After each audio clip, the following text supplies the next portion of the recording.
Hey y'all, Sergeant Saya again. How y'all doing? I hope the Lord has blessed your day. He has mine. I want to talk to you about pulling down ammo.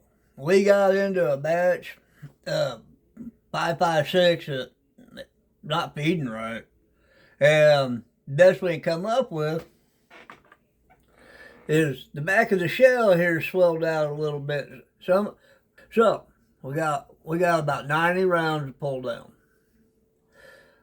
Uh, there's a worse way to spend a winter day. So here we go. We've got this little thing right here. It's called a grip and pull. I bought this with my own money, about $45. I don't know, probably a little old guy somewhere in his garage making these things. So we're gonna give it a whirl to see if it works. Oh, and as you can see, it did not come all taped up like that. This thing will kill your hand. You need a good set of gloves for it. So we're gonna put this right here, and we're gonna run this up in here like this, and we're gonna put this down here. And like I said, you gotta give it a good grip. And it pulls it out. And it doesn't mar the bullet a whole lot. That one did pretty good. Now, you take this, your casing here, and you shave your powder.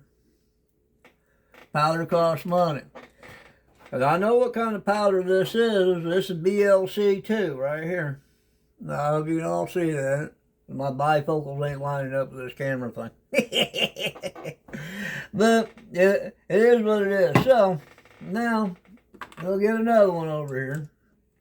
And we'll run this up. And we'll put this one on.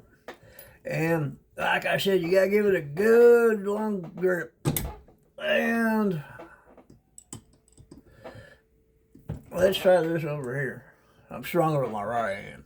Yeah. And no. Yeah. Oh no, that just ain't gonna work.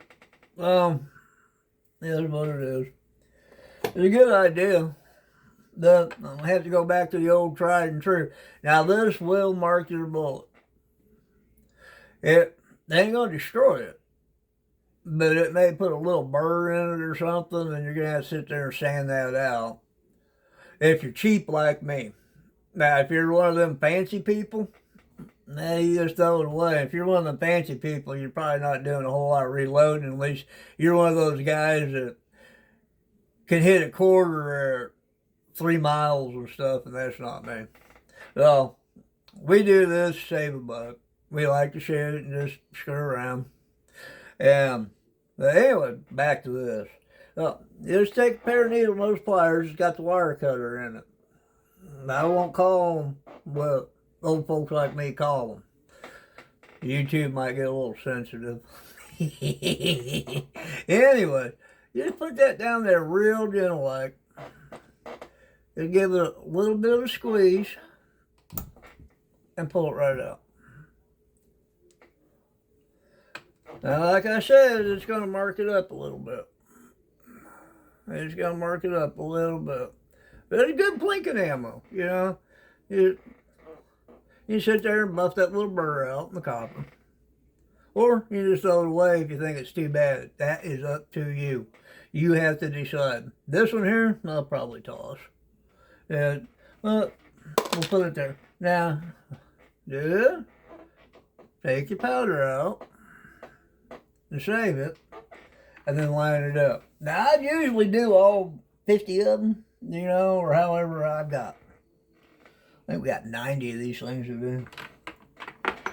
Well, but I ain't gonna make you watch all that. Yeah, I'm mean, but I ain't that mean. So, this is a Lee Universal decapper right here. It's about $25, and get you some extra pins. I already made a video on that. Get you some extra pins. I ran into a case of Norman 9mm, and they had a small flash hole. They had bent that pin right over. So, but on range brass, I'm not going to use one of my good dies on it.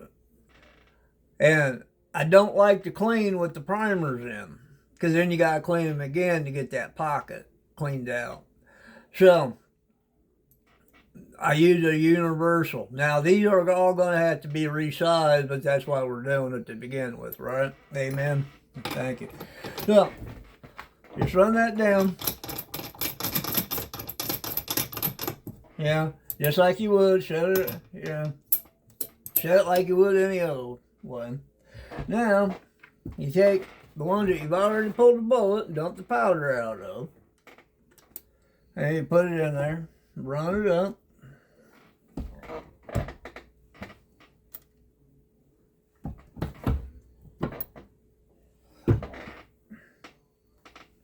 And you got your primer. You got your primer back.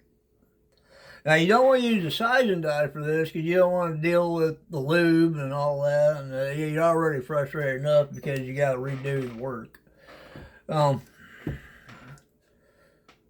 you just give it a good inspection, you know, and mumble some words that Mama don't want to hear under your breath.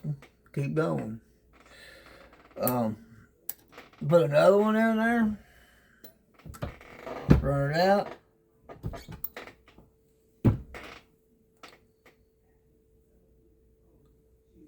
Right there, we got our primer back. I don't know if you can see it because of my fat fingers, but anyways, you got your primer back. Now, I'm using RCBS Rebel. I wish they would have just called it the Rock Chucker 5 or whatever it is. But it's a good little press. For a single stage, I love it. I love it. I'm not fancy enough to get a progressive. Maybe someday. But, yeah, that's the way that works. And you can save most of it. Unfortunately, you're not going to be able to save all your bullets. But you can save at least 3/4 of the operation.